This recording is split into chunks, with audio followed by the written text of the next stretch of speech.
Magandang hapon po sa ating lahat mga kabayan. 2024 na po mga kabayan, pero nandito pa rin po ang buong team para halughugin ang mga kabundukan. Tulad ngayon mga kabayan, sapong ito, meron na naman tayong napansin. At ito nga po mga kabayan, nakita niyo po, pupuntahan po natin, mukhang may pinagkabisi-bisihan yung mag-asawa mga kabayan. Kaya tara, samahan niyo po ako. So ayan po mga kabayan, patuloy tayo. Pagkatapos ng New Year po, ay nandito na naman tayo balik. Akyat baba sa kabundukan. Hello! Magandang hapon. Ang cute naman ng bahay nyo. Ha? Pwede bang tumira dito? O rintahan ko muna ng 2 buwan? Magkano ba ang upa, kuya, ate? Ha? Wala? Libre lang? Pag dito ako tumira? Ang cute. Siguro ang lamig-lamig dito, ano? Malamig po paggabi. Diyos ko, kita nyo naman, mga kabayan. Ilang layered na kabundukan. Oh, palibot as in. Grabe pagdating ng gabi dito mga kabayan. Naku, para ka ng naka-aircon na naka-high, no? Na sobrang lamig. Anong ginagawa nyo? Nagbabalat ng patani. Nagbabalat ng patani. Para? Ibenta. Ang dami. Sarili nyong pananim? Wow.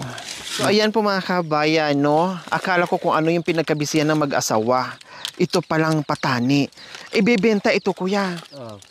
Anong pangalan mo, kuya? Joseph. Si Kuya Joseph and si ate? Violeta po. Ha? Violeta. Violeta. Si ate Violeta. Ay, 3 piraso na yung laman? Opo. Ang tipid naman. Diyos ko, akala ko madami. Yung parang munggo. Ayan, no, 3 piraso lang po mga kabayan, oh. Katulad nito, oh. Malaki, mahaba na to, ah. Buksan ko. Oh, 3 piraso lang talaga. Wala bang 4, 5, kuya? Mayroon 5. Yung mahaba. Merong 5, bibihira lang. Pero ito, 2, 3, wala. Parang walang 4. Ay, ito, 4 to. Ayun, 4. Bihira nga lang po yung 5. Pananim nyo, saan ang taniman nyo? Diyan sa baba. Sa baba. Dito lang sa yan. Di ba kuya yung iba mura?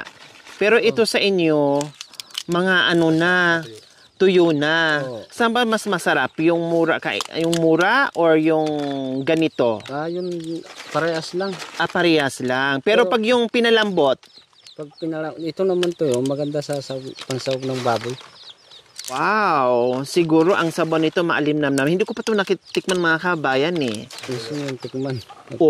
Gusto daw patikman ni kahit ganito kuya? Hindi. Ay, paano ba? Lulutuin mo muna. Ay, akala ko ngat-ngatin na, bahala na lunukin. Lutuin pa. Sinaway talaga ko. Ay, hindi. Tinikman ko lang kuya kung anong lasa niya. Ay, may mapakla kunti, no?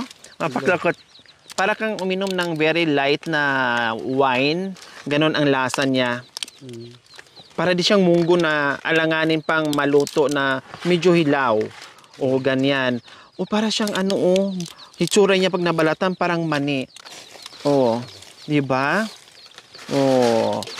New Year po mga kabayan, ito yung pinagkakabisihan nila. Ang galing naman, no?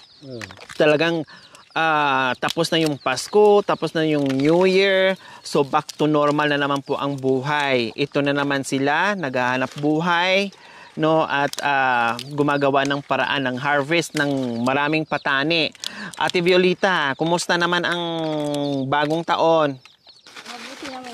Mabuti naman. Ilan ang anak niyo, Ate Violeta? 3 na, saan sila? Nasa Sambales po yung isa, yung 2 po nandun, nalilig po sa baba. Bakit? Anong meron dyan sa baba? Sapa. Sapa na.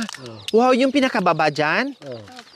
Wow, buti medyo malapit kayo sa tubig, no? Yung iba, napakalayo sa tubig at hirap sila. Hirap sila. So ito, saan nyo ibenta? Sa bayan? Or may buyer na kayo, Kuya Diyan, Joseph? Maraming ano dyan, nagbibili. Sila na kusa pupunta Oo, dito? sila lang kusang pupunta. Magkano naman kilo pag sila ang pupunta dito sa bahay nyo? Mura lang pag sila nang pumunta. O magkano po sa mura? Sa- Per kilo po ba? Ito, di ko pa alam yung kilo nito. Pero yung basa, baka 50 lang yun. 50. Pero ito medyo mahal na. Medyo mahal na ito. O kasi tuyo na, di ba? May stock nila kasi ito. Oo, tatagal kasi hindi masisira. Hindi masisira. Kahit ilang buwan? Oo. Kahit taon? Kahit taon. Oh. Kaya lang hindi na taon na yung hindi na maluluto. Sobrang tigas na yon. Sobrang tigas. Mas matigas pa to siya sa munggo? Parehas lang siguro. Parehas lang. Di ba ang munggo pag sobrang tagal, pag hindi lang binubukbok, di ba? Pwede pa rin. Ang pwede. technique doon sa munggo, ang alam ko, pag gawin mo doon, ibabad mo muna sa tubig overnight, magdamag, tapos kinabukasan mo na siyang lutuin para hindi siya mahirap palambutin. Siguro ganito din to, no? Pwede rin yan. Kailangan ibabad mo na ng maaga. Halimbawa, magluluto ka bukas. Ibabad mo na ngayon, magdamag, then bukas ng maaga, lutuin mo siya para at least lalambot siya kunti, no? Pwede rin yan. Ganun kasi mga kabayan eh. Kasi nasubukan ko namin, nag-ano sa akin yan, may nagsabi, no? So, magandang technique yon. At least hindi kayo maubusan ng gaas, no? At makatipid. Buti wala kayo sa sapa ngayon, Ate Violeta. Mamaya pa pagkatapos ng trabaho. Tapos nagtrabaho. Tapusin mo na to. Napansin ko sa'yo, parang hindi ka kulot, kuya. Hindi na, may halo na. Halo na. Pero yung salita mo, parang katulad nila. Oh, Kulot, no? Yung father mo, yung unat. unat. Yung nanay ko naman, kulot. Pure kulot. Oh, pure So dito rin kayo lumaki, pinanganak. Oh. Kasi yung salita niya, hindi siya, yung buhok niya, siyempre naman na doon sa tatay niya. Parang sila, no? Malakas yung dugo ng unat. Pag halimbawa, pag katulad niyan, pag nagkaasawa at nagkaanak, mas malakas ang dugo ng unat. O yung mga anak mo, unat, yung buhok. Matutuwid na rin. Galing, no? Talagang malakas pala talaga ang dugo ng unat.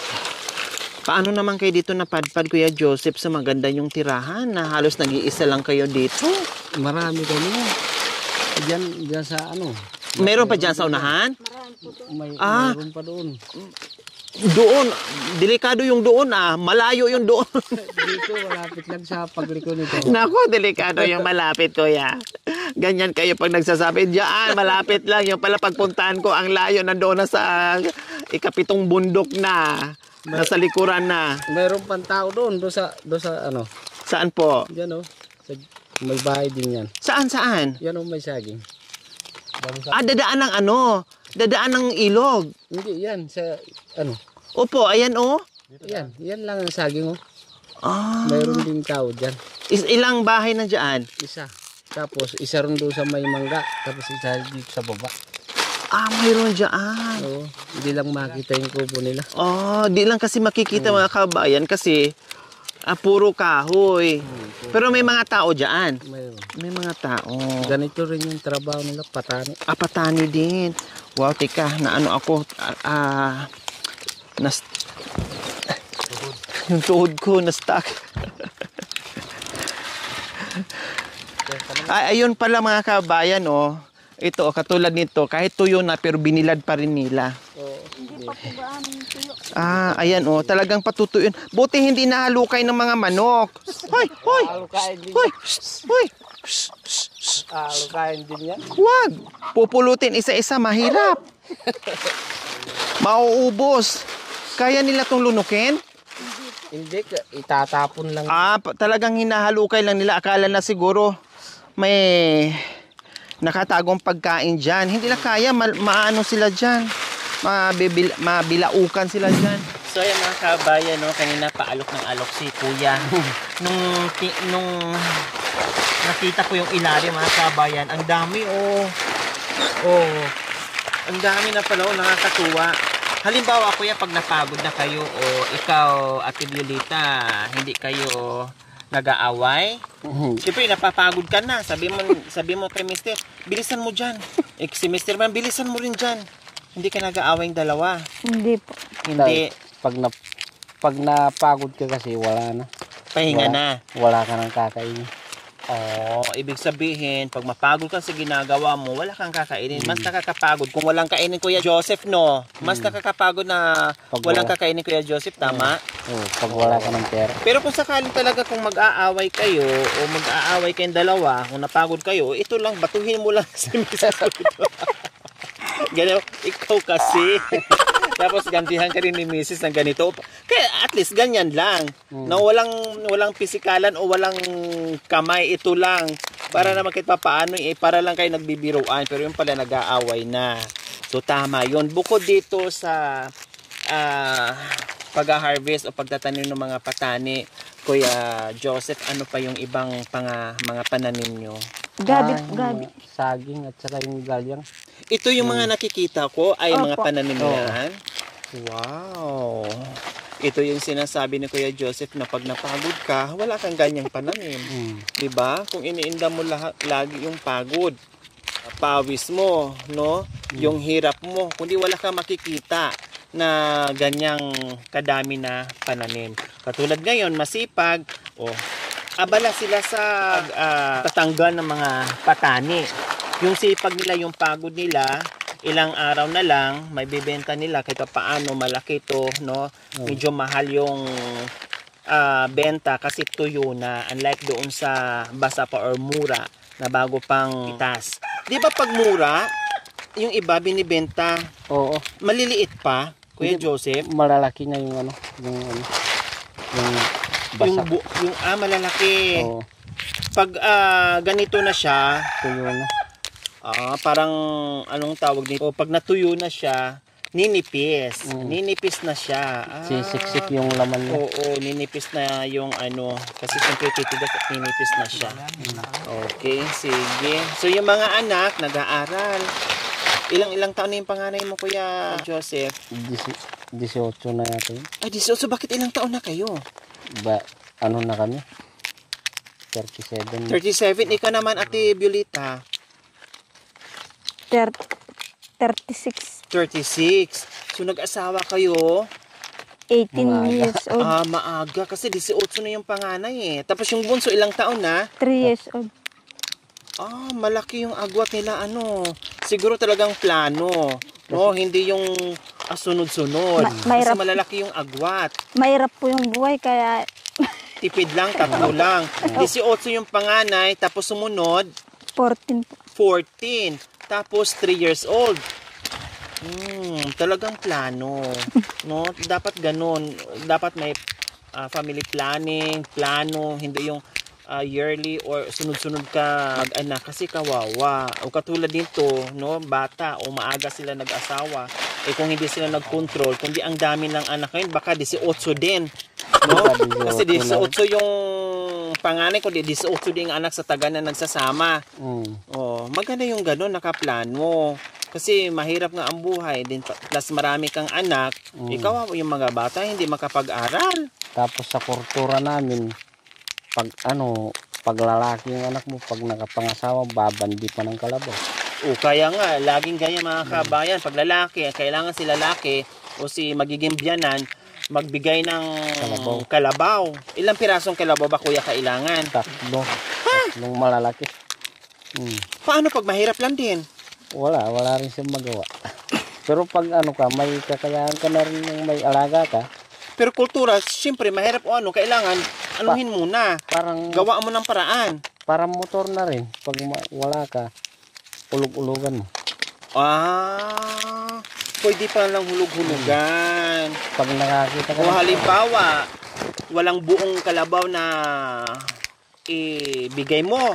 Ang gagawin mo, hulog-hulugan mo. O sige, sa itong buwan, isang paa mo na ibigay ko. Ganon. Sa sunod na buwan, kabilang paa. O 2 paa na. Sunod na buwan, 1 paa, 3 paa na. O sunod buwan, 4 na paa na. Hanggat umabot yung buwan na ulo na yung ibigay mo na may sungay na. Mabubuo mo na rin yung utak. Para silang mga Muslim din, ganun din kaya ang mga ibang Muslim, no? Kailangan Arabo, ganun din ang mga Arabo, basta magbigay sila na parang ganyan, no? Na may kultura silang ganyan talaga, na malalo na sa mga sinaunang panahon o kahit hanggang ngayon, talagang ganyan, no? Tama yung sinabi ni Kuya. So kailangan may anak na lalaki kay Kuya, tama? Oo. Kailangan ngayon mag-prepare na kayo ng kalabaw, no? Magpalaki na kayo ng kalabaw, magparami na ng kalabaw kasi mag-aasawa yon, hindi na mahirapan, nandiyan na kaagad. Marami na, nandun na sa bundok. Marami na kayong kalabaw? Hindi, konti lang. Sakto lang doon sa ano niya. bayad ng Wow, ano niya. pinaghahandaan nila. Ang sipag naman. Nakakatuwa naman. O pag halimbawa ako mapangasawa ng panganay mo, Kuya, panganay mo lalaki, Lalaki. ituloy mo pa rin yun, ibigay mo pa rin yung kalabaw? Depende sa nanay nyo. Kung tatanggap. Kung, halimbawa, kung depende sa nanay nyo, kung gusto niya magpabandi. Kung ayaw naman, Mag-uusap pa. Mag-uusap pa. Mag-uusap pa. Siyempre yung nanay ko mukhang pera yun. yun. Mukhang pera yung nanay ko. O paano yun? Yun. Kailangan ko, sabi ng nanay ko, ay, hindi na ngayon 3. Kailangan ko na ng 5. Kasi nabago na ang kultura ngayon. Pwede yun. Pwede. Oh, kahit anong alaga ng anak mo, kung wala silang magagawa, kung yun ang ipapasa mo sa kanila. Oh, wow. Susundin ng lalaki. Oo, susundin nila. Hindi doon sa kaya nilang ibigay. Saktong 18 na yung anak nyo, Kuya. Oh.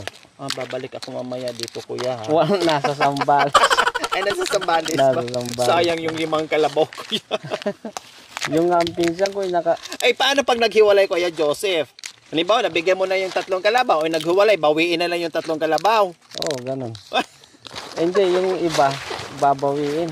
Yung iba, parang ano ba, pasay na. Kayaan na. Kaya na. Ate naman, ano binigay mo kay Ate Violeta? Nung namanhikan ka or bago kayo ikinasal o bago kayo nagsama? Kalabaw din. Kalabaw din. Ilang piraso? Isang kalabaw lang. Tapos yung walang-wala ako noon, ulog-ulogan ko na lang ang Yung iba? Oo, hanggang sa natapos. At least natapos mo.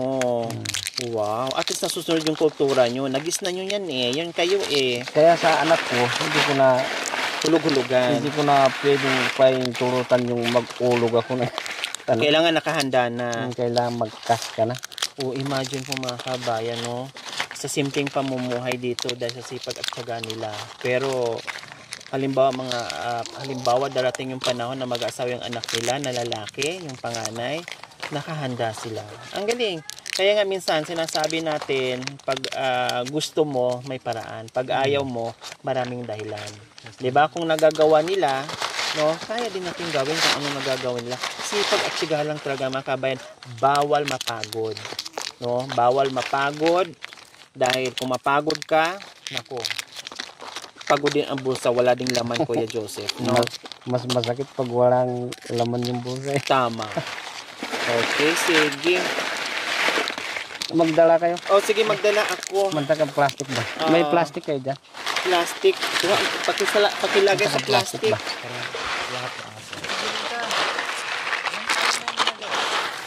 Nakakatuwa yung isang dakot lang. Ay, gusto ko yung may balat. Ay, yung walang balat. At kayo, yung barat na ubaka. Oo, para hindi na ako magbalat. Gusto ko yung medyo Kayo na lang pong kumuha. Kayo po kasi mas malaki kayong dumakot. Namili ka pa ha. Yung bandang dito kasi bago yun eh. Yan. Ganun ako ngayon, namimili ako.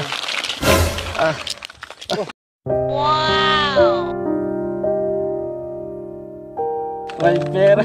Ha? Ang yaman nyo pala. Ano bang nililinis nyo? Patani o pera? Yun.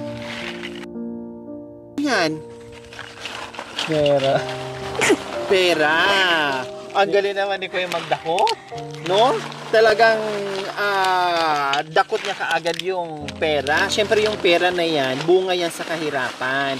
Bunga yan sa paghihirap nyo. Maraming salamat po. Kaya yung pera na yan ay para sa inyo. Dahil nakita namin yung hirap nyo at ito na nga ang isinukli sa inyo ngayon, yung mga magaganda at hitik na mga bunga sa mga pananim nyo at may plus bonus pa. Salamat po. Kunin mo na, Ate Violeta. Dahil biyaya yan sa mga taong masisipag Maraming na tulad salamat nyo. po. Maraking tulong Sana na po ito. marami pa kayong matulungan. Tulad namin. Magkano yan, Ate Violeta? Bilangin mo nga, Ate Violeta. Baka pambili ng 5 kalabaw yan.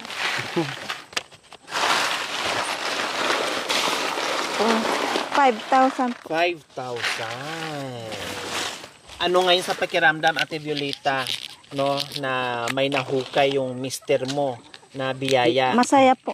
Ha? Masaya po. Masaya kayo. New Year na New Year, Ate Violeta, no? Umakyat ka agad yung biyaya. Kasi ang ginawa nyo, biyaya din. Kaya nasabayan ng biyaya. O kayo naman, Kuya Joseph, ang galing nyo namang magdakot. Dakot nyo kaagad, nilagay ko na nga sa ilalim eh. Pero nadakot nyo kaagad. Ano naman ang pakiramdam nyo ngayon, Kuya Joseph? Masaya po. Hindi namin po kikitain na ito lang yan po. Kaya malaking bagay po. Wow. Tansya mo, Kuya Joseph, mga magkano kaya ito pag nabenta mo lahat? Ito lang baka hindi pa abot ng 1,000 ito. Wala pang 1,000. Pipitasin mo, ibibilad mo, mag-aantay ka ng ilang araw, and then wala pa 1,000 pag naibenta. Depende po sa pangilo nila. Minsan kasi matigas yung pangilo nila. Sila po yung may dala ng presyo nila. Sila yung may dala ng presyo. Tama yung mga kabayan. Ang daming nahuhuli ngayon na nakita ko, no, na nakumpiska ng mga kiluhan dahil may daya, no? Madaya yung mga ibang kiluhan. Huwag naman. Kasi pare-parehas tayong naghanap buhay, pare-parehas tayong may pamilya, pare-parehas tayong kumakain, pare-parehas tayong gumagawa ng dumidiskarte para meron tayong makain o mabitbit sa pamilya natin. Mandaya tayo ng kapwa. Huwag naman. Kasi sila, nagsisipag sila dito, nagtatanim sila dito, namuhay sila dito ng patas. So ngayon, pagbilhin natin yung mga kalakal nila, pantayan din natin ng patas din yung pagbili natin. Hindi baling kikita tayo ng konti, no? Tutubo tayo ng konti, pero pagdating sa kiluhan, no? Maging patas tayo, huwag tayo mandaya kasi ang mura na nga ng bili, no? Tapos i-plus pa yung dayain mo sila sa kilo. Ano na lang yung pagod nila? Ano na lang yung gagawin nila? Kumbaga, luging-lugi sila sa ginagawa ng mga kabay na sila yung nagpagod, sila yung nagpawis dito. And then, ganun ang gagawin natin. Wag, kasi may pamilya din kayo, may pamilya din sila, may pamilya tayong lahat. Tapos, hindi patas yung labanan. Kakarmahin tayo, di ba? So, masaya, Kuya Joseph. Masaya po. Masaya, Ate Violeta. Maraming salamat po. Hindi na pinaasahan na sa araw na po ito magkakaroon po ng biyaya sa amin. Maraming salamat po sa inyo. Yan, ano man po, Ate Violi. Sana marami pa po yung matulungan. Yan, Kuya Joseph. Unang-una sa Panginoon at nagdala dito sa inyo at gumabay sa inyo at maraming salamat po sa inyo. Okay, so hindi nga talaga akalain kasi nakatalikod lang sila kanina, dumaan ang mga anghel at dito bumagsak, no? At isa sila sa nabiyaan sa hapong ito. Salamat po sa ating sponsor, Ma'am OC from Melbourne. Maraming salamat po sa Ginito ang Puso na meron na naman po tayong napasaya ngayon, mga kabayan. No, na isang masipag na pamilya dito sa liblib na lugar. Nakita niyo naman yung aming background, as in napakataas ng mga tuktok dyan, mga kabayan, napaka dami ng mga kabundukan dyan na sa likuran namin. Kaya maraming salamat po sa Ginito ang Puso. Naway pagpalain po tayo ng Panginoong Diyos sa araw-araw. Naway ibigyan po tayo ng kalakasan ng katawan sa araw-araw. Naway ibigyan po tayo ng mahabang buhay. Pang sa ganon, marami pa tayong matulungan na gaya nila sa mga kabayan. Huwag niyo pong kalimutan, pakishare, subscribe sa aking YouTube channel, Lori Aquino Talita. Maraming salamat po. God bless us all. Bye, Kuya Joseph and Ate Violeta. Ng bahay kubo nila, no, na malamig dito sa liblib na lugar po, mga kabayan, no, na naka-aircon. Simpleng bahay kubo. Ang importante, masipag, no, masipag ang mag-asawa na hindi magugutom ng pamilya. Kaya ito po